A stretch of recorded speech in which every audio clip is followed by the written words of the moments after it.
Un peu plus d'une vingtaine d'années que je mène des expéditions dans le monde entier. Des expéditions qui ont pour but d'aller questionner les milieux, les territoires encore peu explorés. Alors pendant pas mal d'années, moi j'ai travaillé plutôt en glaciologie, en géologie, en géomorphologie. Donc c'était des études plutôt de prélèvement de données sur des terrains divers et variés, déserts, hautes montagnes, quoi d'autre, les grands milieux polaires.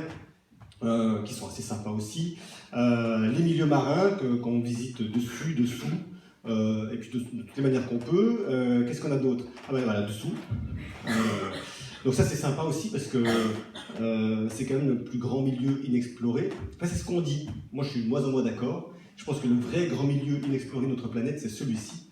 C'est la croûte terrestre. On connaît finalement très très peu, on connaît peut-être 1 à 2% des grottes de la croûte terrestre, donc il y a plein de trucs à faire. Et puis travailler là-dedans, c'est super parce que ça permet de réfléchir à ce qui va être tremblement de terre, tsunami, tout ce qu'on veut.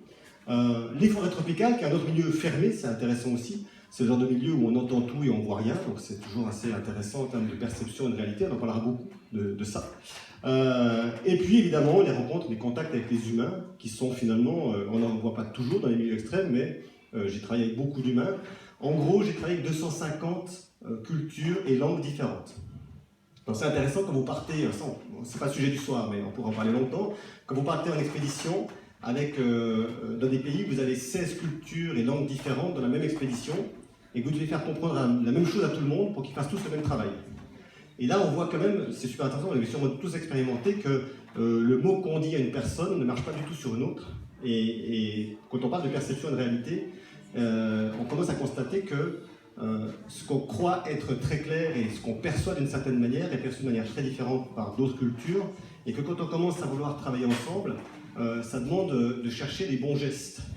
Un truc tout simple qui m'a valu, qui a failli me valoir de me faire couper la tête. Vous savez, on fait comme ça pour dire que c'est ok. Bon, alors je vais en Iran, un endroit superbe, on rencontre des gens, on commence à travailler avec eux, ils me proposent enfin une solution à un problème qu'on avait depuis pas mal de temps, sur lequel on n'avait pas de solution, et je fais génial.